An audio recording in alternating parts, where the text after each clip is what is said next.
꼭 알아야 할 것을 꼭 집어 알려주는 주사위 채널의 정 소장입니다. 방PD입니다. 안녕하십니까? 안녕하십니까. 자, 이어서 바로 연결을 한번 해볼까요? 어떤 종목이신가요? SOE. SO일은 약간 아픈 기억이 좀 있어요. 예. 왜? 더 먹을 수 있는데 덜 먹어가지고 그 작년이었던 것 같은데 작년에 크게 막 상승하고 그랬던 시기가 있었잖아요. 근데 지금은 근데 SO일이 어떤 이슈가 있나요? 그러니까 이제 나는 이제 계속 얘기를 컨셉에 관련해서 이렇게 얘기를 하고 있는데 오늘 이제 SOE를 가져 나온 컨셉은 네. 우리가 이제 탈탄소 이런 그 규제, 환경 규제 네. 이런 쪽으로 가다 보니까 그 물가가 엄청나게 오르고 있잖아. 유가라든지 네. 여러 가지 뭐 전기료라든지 이런 게. 그래서 그런 거를 이제 통틀어서 그린플레이션이라고 하는데 네. 인플레이션과 그린 합성어지. 그러다 보니까 막 이렇게 어떤 그 친환경 요소 때문에 이런 그 상승이 일어났을 때 물가의 상승이 일어났을 때 이거에 대한 반사 수혜가 있을 수밖에 없다. 드디어 이제 그동안에 좋은 것만 가지고 규제만 가지고 우리가 네. 친환경만 가지고 우리가 얘기를 했다면 이제 그 와중에 이제 뭐랄까 그거에 대한 반동, 반사, 반사 이익.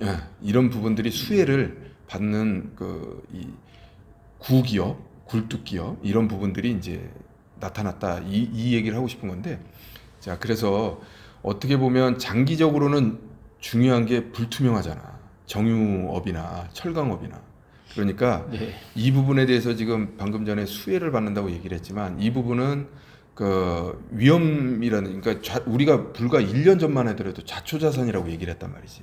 그렇기 때문에 이걸 장기적인 관점에서 접근하면 조금 안 될 것 같고 그렇지만 다만 지금 유가가 100불에서 추가적으로 하락할 가능성이 지금 당분간은 좀 희박하지 않나 하기 때문에 단기적인 수혜를 감안해서 한번 가지고 나와봤어. 뭐 근데 제가 좀 궁금한 게 있어요. 자, 우리가 생각하는 SO일은 일단 기본적으로 당연히 기름 쪽 관련된 건데 사업 구조가 단순하게 이거 한 가지가 아니면 저희가 모르는 여러 가지 분야가 있나요? 뭐 이제 몇 가지가 있는데 내가 SOE를 그럼 정유 지금 산업을 가지고 나왔다고 하면 정유가 우리나라에 뭐 GS 칼텍스도 있고 그렇죠. 그리고 또 SK도 있고 네. 그러면 SK 이노베이션도 있고 그런데 이 다른 기업에 비해서 SOE는 정유 정제에 아주 특화되어 있는 그렇죠. 뭐 물론 이것만 하는 건 아니지만 윤활유 부분도 있고 요즘에 이번에는 또 무슨 자회사 조그만 거 하나 해서 석유 화학도 조금 일부 하고 있지만 그래도 정제 마진이 가장 중요한 그 이슈가 되는 거지. 그렇기 때문에 우리가 옛날에 이제 뭐 건설이다 그러면 오로지 건설만 하는 회사가 조금 수혜를 받을 땐 더 좋다 이런 네. 얘기를 한 것처럼 지금 오늘 S-오일 같은 경우도 다른 회사들에 비해서는 그 정제 마진하고 관련되어 있는 이런 부분이 가장 수혜를 받을 수 있기 때문에 S-오일을 가지고 나온 거고 지금 이제 정제 마진 얘기를 했는데 정제 마진이라는 부분이 사실 지금 역사상 최고를 기록하고 있더라고. 그래서 이제 이게 가장 중요한 포인트인데 이건 잠깐 이따 얘기하고 일단은 그 아까 우리 방 PD가 얘기했던 금융주의 경우에는 네. 이를테면 금리가 가장 중요한 부분인데 네. 이 우리 석유 화학의 입장에서 봤을 때는 유가가 가장 중요한 부분이란 말이야. 그렇죠. 그래서 이제 유가라는 게 지금 왜 오르고 있느냐. 그렇다고 그러면 우리 이제는 아마 모든 국민이 알고 있겠지만 러시아가 우크라이나를 침공하면서 러시아산 그 뭐랄까 천연가스를 지금 쓸 수 없는 상황이기 때문에 이런 일이 벌어졌잖아. 맞아요. 디젤 값도 휘발유 값을 지금은 아닌데 뭐 넘어서고 그래요. 넘어서고 네. 그런데 이런 부분들이 결국은 그 당장에 어떻게 해결할 수 있는 부분이 아니야. 그러니까 무슨 소리냐면 그 전쟁이 끝났다고 하더라도 러시아를 제재를 멈출 수가 없어요. 그럼 결국은 증산을 하지 않으면 방법이 없는데 증산을 하기 위해서는 뭐야? 지금 사실은 우리 친환경으로 가자며. 그러니까 누가 정유회사에다가 지금 투자를 하냔 말이야. 그러니까 공급은 한정적이고 수요는 지금 또 수요의 측면에 대해서 한 가지가 또 우리가 아까 리오프닝 이런 부분 얘기가 좀 있었지만 실질적으로 이게 리오프닝이 되면 가장 지금 하고 싶은 게 뭐야? 여행이잖아. 그렇죠. 여행이면 뭘 타야지? 비행기. 비행기 타거나 배 타거나. 그렇지. 다른 건 몰라도 비행기의 항공료 수요는 어마어마하게 늘어날 수밖에 없다는 거지. 네. 그러면 그 항공유라는 거는 어떻게 되느냐? 대개 휘발유 아니면 등유를 가공해서 만드는, 그러니까 첨가해서 만드는 게 이제 항공유인데 이 항공유 수요가 지금 어마어마하게 급증할 수밖에 없는 상황이다. 단기적으로는. 그렇죠. 그러면 우리 저 S-오일 같은 경우에는 지금 여러분들이 잘 모르는 부분이 있는데, 여러분들이 지금 우리가 그 내수주라고 생각해. S-오일이나 이런 SK 이노베이션이나 이런 거. 근데 사실은 내수도 있지만 50% 이상이 수출을 해요. 어디서 가져가죠? 중국이나 동남아. 아, 왜냐하면 이게 정유 산업이 수출은 앞으로 더 늘어날 수도 있어. 왜 그러냐면 정유나 이런 부분들은 시설을 늘리지를 않을 거 아니야. 그럼 그런 시설을 가지고 있지 못하는 이른바 저개발 국가라든지 개발 도상 국가들은 어떻게 보면 수입을 더 해야 되는 거야. 거기다가 새로운 걸 만들 이유가 없잖아. 실질적으로. 그렇죠. 왜냐하면 조금 있으면 이제 친환경 뭐 전기차라든지 이런 게 많아지면 많아질수록 뭐 이 정유나 이런 수요가 줄어들 수밖에 없는데, 근데 항공유는 방법이 없어요. 그러니까 우리가 여행을 많이 간다. 지금 사실 화물 수요가 많다고는 하지만 LCC라고 해서 저비용 항공사는 아예 지금 못 하고 있었잖아. 네. 그럼 이런 LCC 같은 게 비행기가 그만큼 많이 뜬다는 얘기 아니야.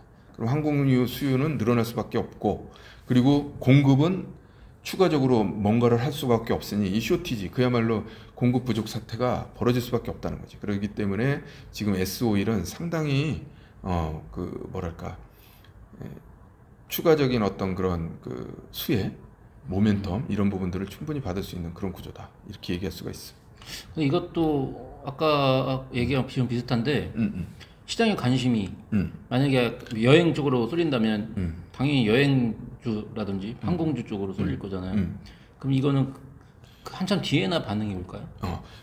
중요한 지적이야. 내가 이 얘기를 꼭 하고 싶었는데 무슨 소리냐면, 우리가 예를 들어서 경쟁 상대라고 하면 어떻겠어? 무슨 소리냐면 대한항공이 있고 아시아나항공이 있는데 이 두 항공사가 합쳐졌기 때문에 사실은 대한항공이나 이런 쪽이 앞으로 경쟁을 덜 할 거라는 거잖아. 그렇죠. 근데 이게 또 그렇지만 우리나라 항공 국적 항공사만 있는 게 아니라 또 유나이티드라든지 아니면 델타 항공이라든지 이런 다른 그 항공사들하고 또 경쟁을 해야 되잖아. 이를테면. 네. 그런데 여기에 들어가는 항공유는 어떻게 되지?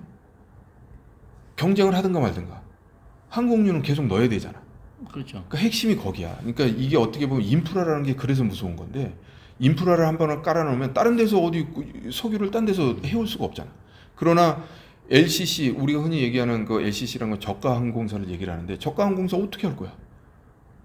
이게 어떻게 보면 우리 여행 수요에서 입장에서 우리 입장에서 항공사를 선택할 수 있는 것과 항공사에서 그 정유사를 선택할 수 있는 폭은 완전히 제한돼 있다는 그렇죠. 거지. 그렇기 때문에 이 수익은 그야말로 오히려 리오프닝에 아까 얘기했지만 수순의 차이라고 했지만, 나는 오히려 반대로 보는 게 리오프닝에 숨어 있는 수혜주가 바로 이런 정유나 이런 쪽이 될 것이다라는 거지. 근데 오늘 그 컨셉 뭐 말씀하시면서 이제 시작하셨는데 저는 설명을 듣다 보니까 계속 떠오르는 종목이 희한하게 성강밴드가 떠오른단 말이에요. 그러니까 그렇지. 어떤 그런 컨셉적인 측면에서 지금 우리가 잘 쳐다보지 않았던 이제 끝난 게 아닌가? 점점 나빠지지 않을까라고 그렇지, 생각했던 그 종목이었잖아요. 그렇지. 그런 게 계속 떠오르거든요. 그래서 제가 오늘 이거 촬영 마치고 그 소장님이랑 저랑 다뤘던 몇 개 종목을 한번 또 리뷰하는 걸로 그건 좀 이따가 하겠습니다. 일단 진행하시죠. 그래서 이제 S-오일은 이렇게 지금 현재 상황에서는 나쁠 게 없다는 거지. 아까 전에 또 참 이게 독특한 게, 그렇지만 그 방금 전에 그 방 PD가 얘기한 것처럼 참 지루했던 종목일 수밖에 없는 게, 지난 한 3년 동안에는 완전히 문매를 맞을 수밖에 없는 자초자산이 니네 뭐가 될 거냐, 니네 앞날은 한 30년 후로 가면 없어질 수밖에 없는 기업이다. 그러나 지금 뭐 내가 30년 후까지 S-오일을 투자라는 얘기가 아니잖아 지금. 그러니까 그런 차원에서 접근하면 될 것 같고, 그 방 PD가 얘기했던 금융주처럼 금리가 상승하는 구간에서는 먹을 게 충분히 있다. 뭐 그렇게 컨셉을 잡는다면 우리 그 S-오일 지금 얘기하는 부분도 유가가 지금 떨어질 가능성이 사실은 희박하고 당분간 고공행진을 할 것이다 라는 측면, 거기에 리오프닝이 해서 수요가, 자동차도 많이 타고 다닐 거 아니야 그동안에 이제 아무데도 못 갔으니까, 이런 수요가 늘어났을 때 결국 수혜는 오롯이 S-오일을 비롯한 그 정유사에서 오롯이 받을 것이다, 이런 측면인 거지. 그래서 차트 보면서 또 나머지 얘기 한번 해보도록 하죠. 자, 차트상으로 보면 지금 뭐 크게 뭐 특이점은 없어. 솔직한 얘기로 이제 그 뭐 바닥이라고 할 수는 없지만 옆으로 좀 조정받다가 올라가고 있고, 그 다음에 이제 옆에서 또 한 번 지금 그 뭐랄까 잠깐 눌러준다고 할까? 만약에 이게 이 뒤가 상승이라고 그러면 지금 눌러주는 형태, 아니면 기간 조정의 형태, 이런 형태로 되고 있는데, 자, 나는 이제 뭐 차트가 중요한 게 아니라 아까 전에 얘기한 것처럼 컨셉에 대해서 얘기를 했잖아. 지금 보다시피 매출액이랑 이런 걸 한번 보라고. 그러면 와. 매출액이 지금 그 24조 원이었어. 2019년에. 네. 그래갖고 이제 이때 그 유가가 폭락을 하면서 어마어마한 손해를 봤지만 지금 다시 돌아서는데 봐봐. 2조 7천으로 왔는데 영업이익을 비교해봐. 이 비교가 안 되잖아. 그러네요. 그래서 지금 특히나 지금 2022년, 그러니까 21년에도 2조인데 지금 이게 1분기에 1조야 지금. 그러네요. 이런 부분이 주가에 전혀 반영이 안 됐다는 거야. 그 이유는 뭐냐? 아까 그 방 PD가 정확하게 짚었지만 실질적으로 투자자들이 야 이거 뭐 살아남지도 못할 회사인데 장기적으로 보면 이걸 내가 왜 투자해? 이런 개념이란 말이야. 근데 당장 이 뭐랄까 친환경 어떤 에너지라든지 이런 부분이 우리 피부에 와닿을 만큼 하기에는 앞으로도 시간이 많아. 네. 10년 이상 남았단 네, 말이야. 그렇죠. 그런 상황에서 기존에 있는 어떤 그런 정유회사라든지 제철회사라든지 이런 부분은 계속 필요하단 말이야. 그러니까 뭐 물론 그래도 투자자들이 투자를 안 한다 그러면 할 말이 없겠지만 실질적으로 이제 그 가치라는 측면에서 봤을 때는 지금 굉장히 저렴한 그 뭐랄까 펀더멘탈이 굉장히 낮은 위치까지 지금 와 있다, 이렇게 얘기할 수가 있는 거지. 차트를 보시죠. 이건 어차피 뭐 너무나 좋은데 차트 위치가 제가 주봉 잠깐 봐도 될까요? 주봉으로 보면 13만 원 정도가 고점이었고 지금은 10만 5천 원이니까 뭐 떨어졌어도 그렇게까지 많이 떨어진 건 아니네요. 30-40% 정도 떨어진 거라고 봐야 되고 월봉으로 이때가 언제죠? 10년 전쯤이었네요. 결국은 어떻게 보면 이제 이걸로 봤을 때는 하락하고 있는 거 수렴하고 있는 그런 느낌이긴 한데 자 일봉으로 다시 돌아왔을 때 이 차트만 봤을 때는 사실 이게 진짜 어렵네요. 어렵다는 게 뭐냐면 이거를 언제 투자를 해야 되지에 대한 투자 타이밍을 잡는 게 좀 어려운 것 같아요. 근데 나는 그렇게 생각해. 이게 지금 솔직한 얘기로 뭐 그 성장 산업이 아니기 때문에 뭐 더블을 간다 아니면 계속 보유해야 된다 이런 말을 할 수가 없는 종목이야. 그렇죠. 그러다 보니까 짧게 잡아야지, 이런 거는. 어떻게 보면 짧게 잡고 진짜 한 30% 정도의 목표 수익률을 놓고 짧게 잡고 들어가야 되는 거고, 그러려면 최대한 저점에서 사는 게 맞아. 그래서 내 생각은 지금 한 10만 원 선 정도 수준 조정을 받는다 그러면 충분히 메리트가 있으니까 요런 정도 수준에서 우리가 그 뭐랄까 저점 매수하는 관점에서 접근해야 된다고 생각을 하고, 컨셉은 지금 살아있단 말이야. 아까 우리가 충분히 얘기했지만 그 금리가 상승하는 구간이라고 얘기한 것처럼 지금 유가가 상승하고 있는 구간이니까 이런 부분들을 감안한다 그러면 단기적인 슈팅 한번 나와줄 그런 타이밍이 있을 거라는 거지. 그러니까 우리가 그 올라가는 걸 쫓아간다. 우리 이제 그 주사위 채널의 어떤 전통적인 투자 방법보다는 어떻게 보면 좀 눌러줬을 때 우리가 그 뭐랄까 모아가는 전략, 이런 형태로 접근하는 게 어떠냐. 이게 이제 내 생각이지. 자 이거는 딱 기법이 그거네요. 야구 번트 기법이네요. 오. 방망이 짧게 잡고 그렇지. 짧게 잡고. 공 잘 골라서 딱 갖다 대면 제수점이 2루타도 친다. 그렇지. 네. 뭐 운이라는 부분도 분명히 작용할 거라고. 네, 그렇죠. 이거는 뭐 우리 눈에는 너무나 뻔해. 왜냐하면 너무 싼 네. 가치적으로는 레벨이 저평가되어 있는 건 맞단 말이야. 네.